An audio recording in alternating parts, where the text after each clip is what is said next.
అండి, welcome back to our channel RD cooking baking blogs. ఈరోజు వీడియోలో నేను చూపించబోయే రెసిపీ క్యారెట్ కేక్ అండి. ఈ క్యారెట్ కేక్ కరెక్ట్ మెజర్మెంట్స్తో చేసుకుంటే పర్ఫెక్ట్గా వస్తుంది.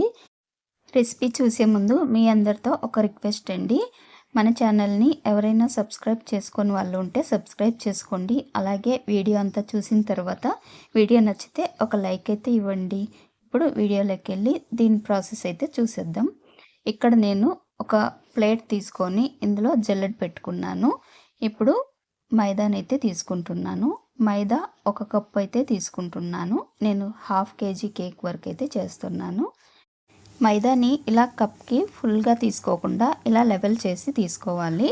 అలాగే నాది 1 టీ స్పూన్ అయితే కనిపించలేదు, అందుకని 1/2 టీ స్పూన్తో నేను 3 స్పూన్లు అయితే baking powder, 1/2 teaspoon baking soda వేసి ఇలా జల్లిస్తున్నాను. నేనైతే 3-4 సార్లు జల్లించుకున్నాను. వీడియోలో అయితే ఒక్కసారి చూపిస్తున్నాను. అలాగే 1/4 కప్పుతో మిల్క్ పౌడర్ అయితే వేసుకుంటున్నాను. 1 కప్ మైదాకి 1/4 కప్ మిల్క్ పౌడర్ అయితే వేసుకోవాలి.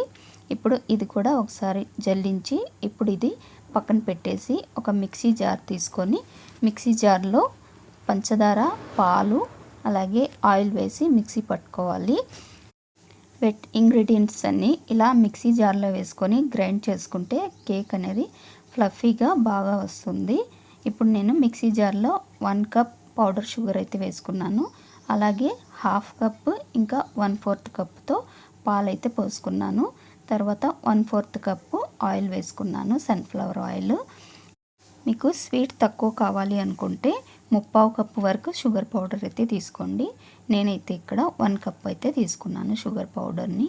ఇప్పుడు గ్రైండ్ చేసుకున్న ఈ బ్యాటర్ని ఇప్పుడు ఒక బౌల్లో అయితే తీసుకోవాలి. ఇలా మిక్సీ పట్టుకోవడం వల్ల కేక్ అనేది మీకు ఫెయిల్ అవ్వకుండా పర్ఫెక్ట్గా వస్తుంది. నేను బేకింగ్ క్లాస్ నేర్చుకున్నప్పుడు ప్రతి ఒక్కటి ఇలా మిక్సీలో వేసే చూపించారండి, అందుకే నేను మీకు నా ప్రాసెస్లో అయితే చూపిస్తున్నాను. ఇప్పుడు మిక్సీ జార్లో ఉన్న బ్యాటర్ని బౌల్లో వేసిన తర్వాత ఇందులోనే 1 కప్పు వరకు క్యారెట్ తురుము అయితే వేసుకుంటున్నాను. నేను హైదరాబాద్లో ఉంటున్నాను కాబట్టి ఇప్పుడు ఈ సీజన్లో నాకు హల్వా క్యారెట్లు అయితే దొరికాయి, అందుకని నేను హల్వా క్యారెట్ని అయితే వేసుకుంటున్నాను. మీకు అవైలబుల్ ఉన్న క్యారెట్ని మీరు తీసుకోండి. ఇప్పుడు క్యారెట్ వేసి ఒకసారి కలిపిన తర్వాత మనం జల్లించుకున్న మైదాని ఇలా కొంచెం కొంచెం వేస్తూ కలుపుకోవాలి. ఒకేసారి వేస్తే ఉండలు కట్టేస్తుంది. ఇలా కొంచెం కొంచెం వేస్తూ కలిపితే బ్యాటర్ అనేది బాగా మిక్స్ అవుతుంది. ఇప్పుడు లాస్ట్లో మొత్తం మైదా పిండిని అయితే వేసి ఇలా కలుపుకుంటున్నాను. మీరు స్టార్టింగ్లో వెట్ బ్యాటర్లో మైదా వేసి కలిపినప్పుడు విస్కర్తోనే కలుపుకోండి. విస్కర్తో కలుపుకోవడం వలన మనకి మైదా పిండి అనేది ఉండలు కట్టకుండా బాగా మిక్స్ అవుతుంది. నేను ఇప్పుడు చివరిగా 1/2 టీ స్పూన్ వెనిల్లా ఎసెన్స్ అయితే వేస్తున్నాను. నేను ఎప్పుడు కూడా లాస్ట్లోనే వేస్తాను ఎసెన్స్ అనేది. లాస్ట్లో వేస్తే ఏమవుతుంది అంటే మనకు మైదా స్మెల్ కానీ అలాంటిది రాకుండా ఉంటుంది. ఇప్పుడు వెట్ బ్యాటర్లో మైదా అంతా కలిపిన తర్వాత చివరిగా ఇక్కడ నేను టూటీ ఫ్రూటీ అలాగే కొన్ని బాదాంలు అయితే కట్ చేసి తీసుకున్నాను. మీరు ఇందులో కిస్మిస్ కూడా వేసుకోవచ్చు. నేనైతే కిస్మిస్ వేయలేదు, నా దగ్గర లేవని. ఇప్పుడు బాదాం ఇంకా టూటీ ఫ్రూటీలు అయితే వేస్తున్నాను. ఈ టూటీ ఫ్రూటీలో కొంచెం మైదా డస్ట్ చేసుకొని వేసుకుంటే బ్యాటర్లో బాగా కలిసిపోతాయి, ఒకే దగ్గర ఉండకుండా.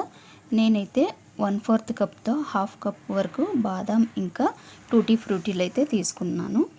అన్నీ వేసి ఇలా ఒకసారి కలిపిన తర్వాత బ్యాటర్ని కేక్ టిన్లో అయితే వేసుకోవాలి.